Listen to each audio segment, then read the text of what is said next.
Hello, my name's Mel, welcome to my world, and for those of you that are new to my channel, it's all about self-built campervans and campervan related stuff. So if that's something that interests you, then please do consider subscribing to my channel. Now today I'm very proud to say that I'm actually going to be fitting a British made product to my van. That is this wheel carrier. This is going on the back of my van, so stick around.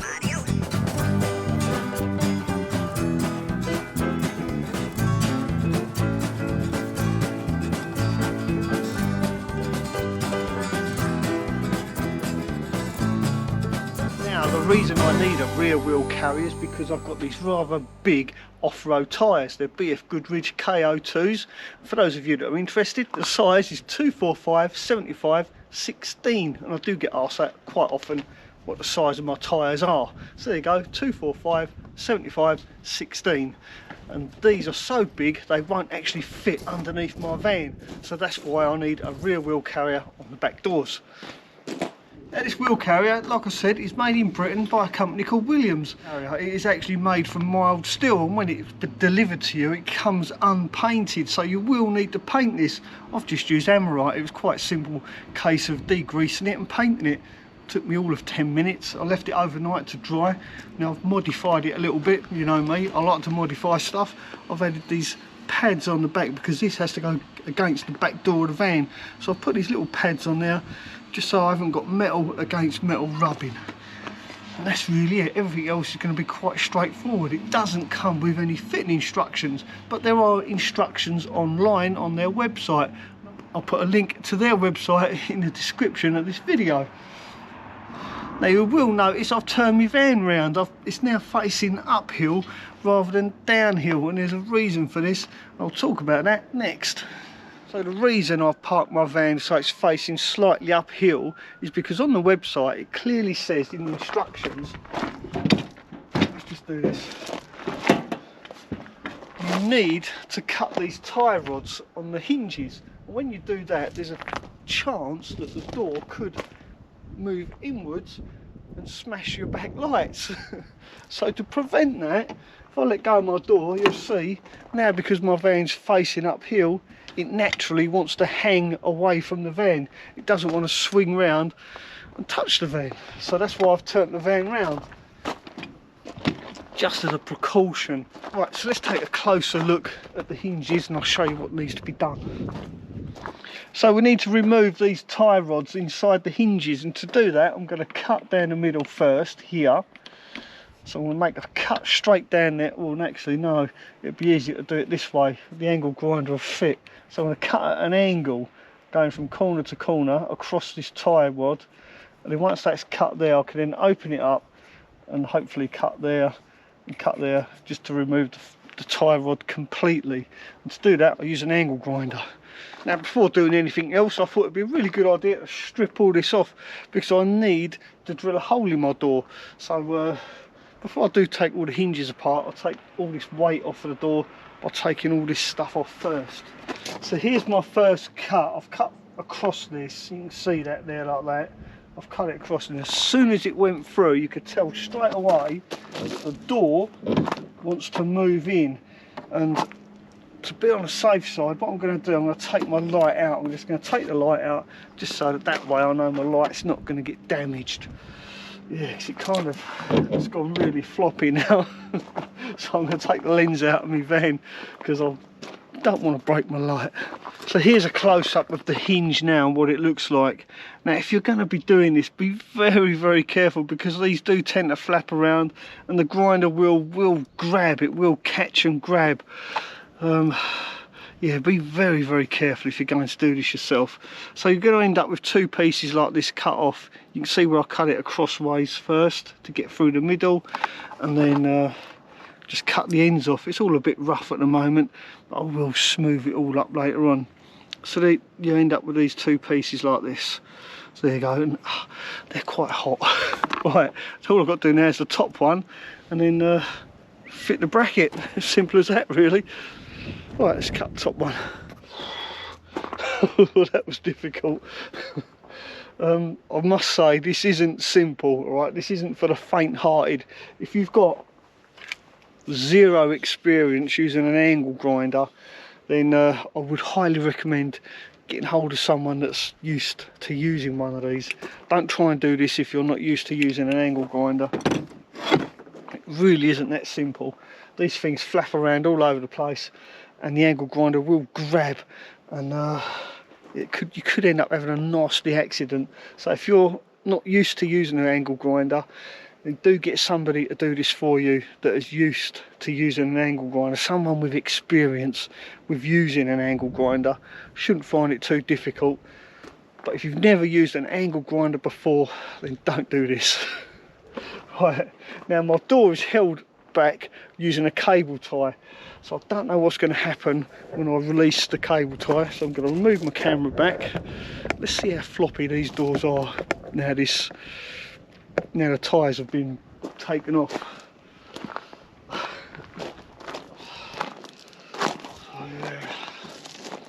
Yeah, look at that.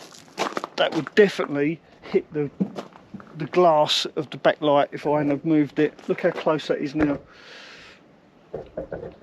If you can see that. You see the difference that makes. Like, it's almost touching the bodywork there as well. Yeah, look at that. If my backlight was still in there, it would definitely have hit that. So I highly recommend taking your backlight out if you're going to be fitting one of these wheels. So up until now, I've built this entire van on my own. No help from no one. The only hands that have been on this van build are mine. I've had absolute zero help from anyone. But this task, I think I'm going to need some help. So I'm going to need someone to hold the spare wheel frame while I bolt it. Yeah, I need an assistant.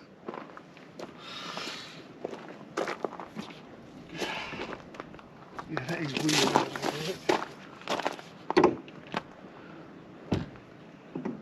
Oh, I might get away with it. Oh, yeah, look at that. You can see how it... Oh, hang on. Oh, I might get away with this. I'll give it a go.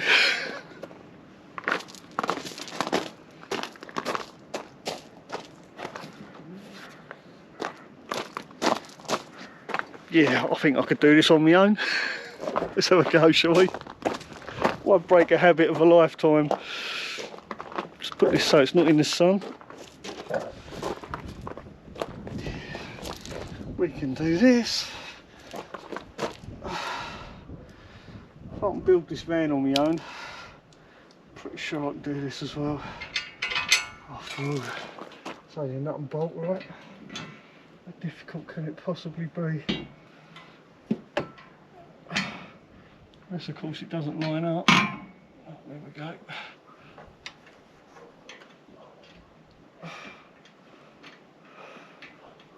Now there's only one washer per nut and bolt, which is a shame. I would like to have seen two, but I think the hole in the hinge is really big, so the washer probably goes on the nut side of things. So I'm going to put the bolt through.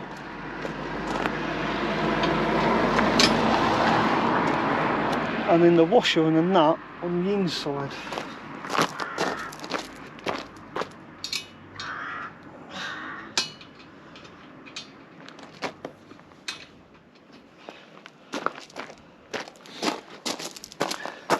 That's a tight fit, that really is tight. It only just goes on. Just about clears that. Let's put another one in. Maybe I'll put one in the top. Let's do the bottom top one. The bottom top one is that an oxymoron? It might be an oxymoron. I don't know.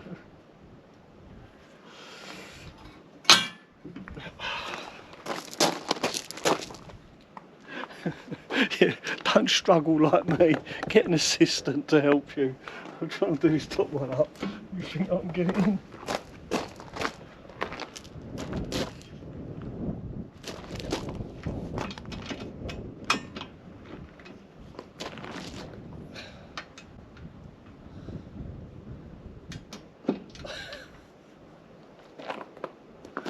I'll get it in a minute. I know I will.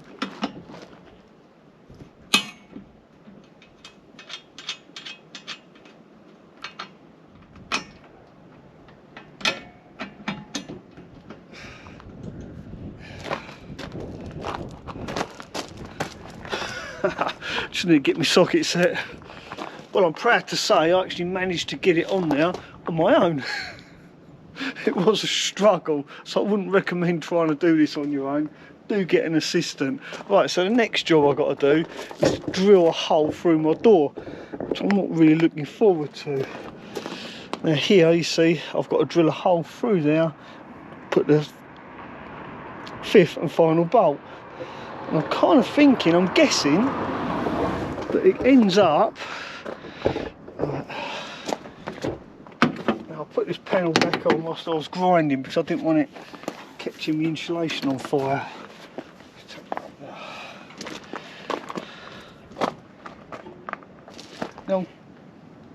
Now I am guessing that perhaps that bolt hole lines up with this little hole here and it goes onto this strengthener. That's what it feels like anyway. It seems, I don't know, I'm kind of hoping it does. Let's drill a hole and see what happens. Well, I was completely wrong. You end up with a completely new hole right there, which is okay because it's got all this strengthening parts. I guess it kind of makes sense to drill a fresh hole. So this hole here is untouched. You end up drilling a new hole. Now before I put a bolt through this, I'm going to spray it with some leftover Hammerite paint just to try and protect it from going rusty. So yeah, it doesn't matter if it's black because it's on the inside. So there you go. It looks a little bit messy, but it doesn't matter because it's inside the door. As long as I can stop it from going rusty, that's the main thing. So I've sprayed it from inside, I've given it a couple of coats. I've also sprayed it from outside in, so it should be well and truly protected against the elements. But to be more belt and braces about it, what I'm going to do, before I put the bolt through the hole, I'm going to put some Fix It All silicone. This is what's left over from when Rebecca did her bathroom. I'm just going to put some of this around the thread of this bolt. I'm going to poke that through the hole.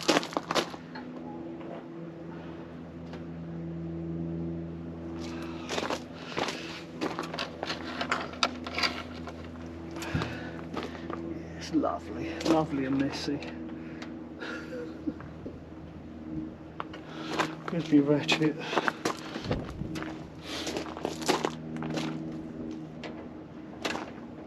Is that going to do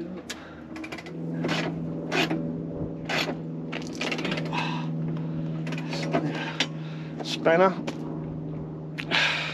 So now all our bolts are in place, I'm just going to nip them up, but I'm not just going to do them all up one at a time really tight. I'm just going to do them up evenly. So I'm going to nip this one up a little bit. Just, it's not done up tight, it just nips it up. Then I'll go around to all 4 the same, just nipping them up one at a time and gradually getting them all nice and tight. That way I know it's all going to be all nice and even.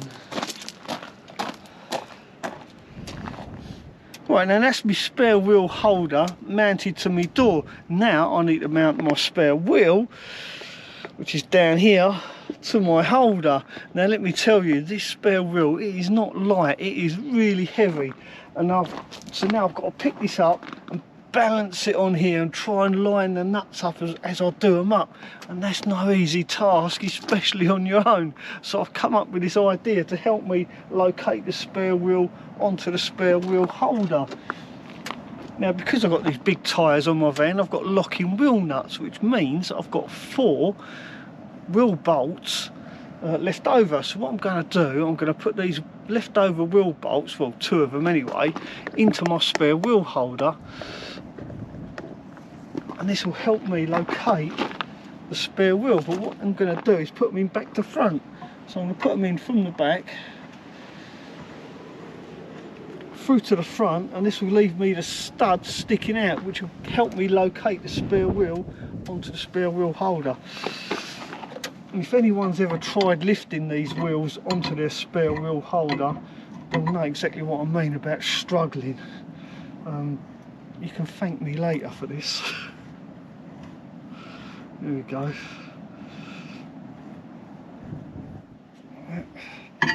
There you go, they're going nowhere. And I've got a set of locking wheel nuts to put on there, so no little urchin can steal my spare wheel. I will get also a spare wheel cover to go over the spare wheel so you won't actually see it. Right, only 2 hands. I need 3 hands really. Oh, I've got pockets. Put those in there.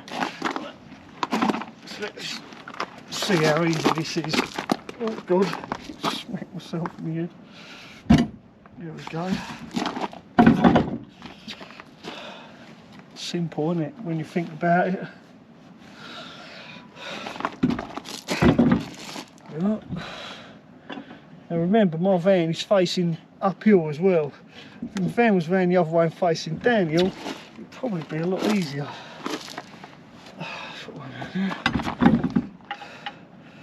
There you are. In the middle.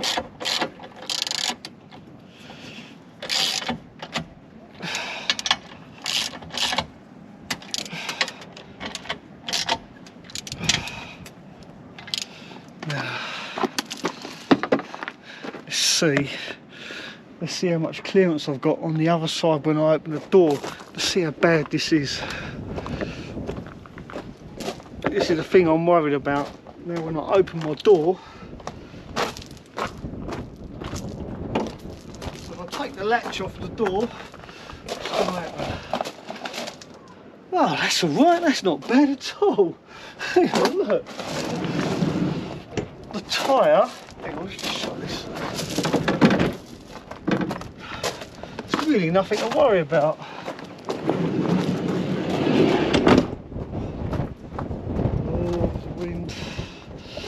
Sorry about the wind. So what happens is when you open the door all the way, the tyre actually hits the stop. So it's not that bad after all. It's not going to hit the side of the van and damage it. That's a big worry off my mind. Right, excellent. But I've put all my door card back on, my shower's back on, the same door. Now it does make me kind of wonder how much weight those hinges can actually take. I mean, I've got my shower on there and now I've got my spare wheel on there as well. So all that's left for me to do is sort out that mess. Take out that little box that I made and yeah, have a bit of a reorganise. Let's take a look at what it looks like. That is heavy, you can tell it's heavy. There you go, it looks a bit of a beast now for sure. Well, anyway, if you like this video, please do give me the thumbs up, and don't forget, if you're new to my channel, why not consider subscribing? And in return, I shall carry on working and creating free content for your enjoyment. Thanks for watching, ta-ra for now. Right, Bob? Bob's looking at me going. Now a quick word about the actual wheel carrier itself. It's made from mild steel. It's made